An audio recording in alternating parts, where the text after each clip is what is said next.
हम ये क्यों कह रहे हैं कि ममता बनर्जी की चोट पर कई सवाल खड़े हैं? क्योंकि ममता बनर्जी को कोलकाता के जिस एसएसकेएम अस्पताल में भर्ती कराया गया, वहां के डॉक्टर्स ने दो अलग अलग तरीके के बयान दिए हैं। यानी पहले यह बयान दिया कि उन्हें धक्का दिया गया जिससे वो गिरी और उनके माथे पर चोट लगी, लेकिन बाद में बयान बदल दिया गया और यह कहा गया कि किसी ने उन्हें धक्का नहीं मारा, बल्कि उन्हें ऐसा महसूस हुआ कि उन्हें धक्का लगा। लेकिन बाद में यह स्पष्ट किया गया कि वो फिसल कर गिरी जिससे उनके माथे पर चोट आई है। उनके माथे पर 3 और नाक पर 1 टांका लगा है और जो चोट की तस्वीर सामने आई थी उसमें ममता बनर्जी के माथे से रिसता हुआ खून भी नजर आ रहा था। और अब अस्पताल के डायरेक्टर का वो बयान भी आपको सुनवा देते हैं जिसमें वो कह रहे हैं कि ममता बनर्जी को धक्का दिया गया जिससे वो गिरी। With a history of fall within the vicinity of her home due to some push from behind. She had a cerebral concussion and had a sharp cut over her forehead and nose, which was bleeding profusely.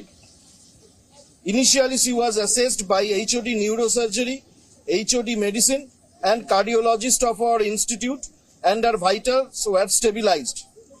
3 stitches has been applied on forehead and 1 on nose.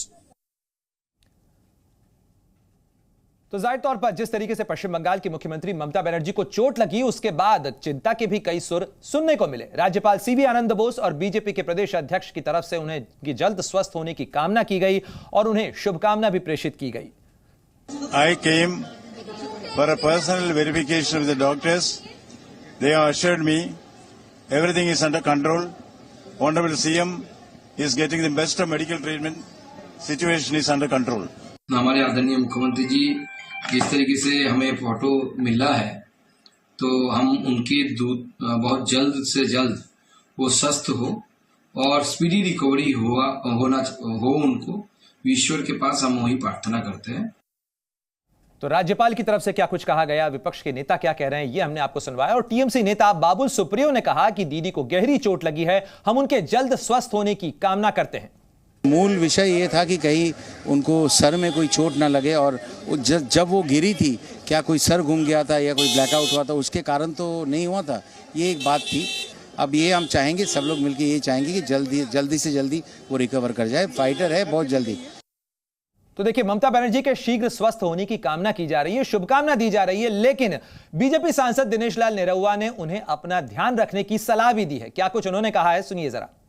वही मैं कह रहा हूँ कि हर किसी को ध्यान रखना चाहिए और अपने अपने एज का तो सबसे पहले ध्यान रखना चाहिए कि किस एज में आपको मेडिटेशन करना है, किस एज में आपको जिम करना है, वो तो आपको ध्यान रखना पड़ेगा। तो पश्चिम बंगाल की मुख्यमंत्री ममता बनर्जी को अस्पताल से छुट्टी दे दी गई है। उन्हें माथे पर और नाक पर टांके आए हैं और फिलहाल वो स्वास्थ्य लाभ कर रही है। फिलहाल उनकी स्थिति क्या है और किस तरीके से इस मामले को लेकर पश्चिम बंगाल में सियासत गरमा रही है, सीधे रुख करते हैं मेरे सहयोगी समित सेन गुप्ता हमारे साथ जुड़ गए हैं। समित, जरा बताइएगा कि मुख्यमंत्री कार्यालय की तरफ से क्या कुछ कहा गया और खासतौर पर इस सस्पेंस को लेकर कि क्या वाकई में उन्हें कोई धक्का दिया गया था या उन्हें एहसास हुआ या वो फिसल कर गिरी। अभी तक कई तरीके के बयान सामने आए हैं, क्या है असली स्थिति?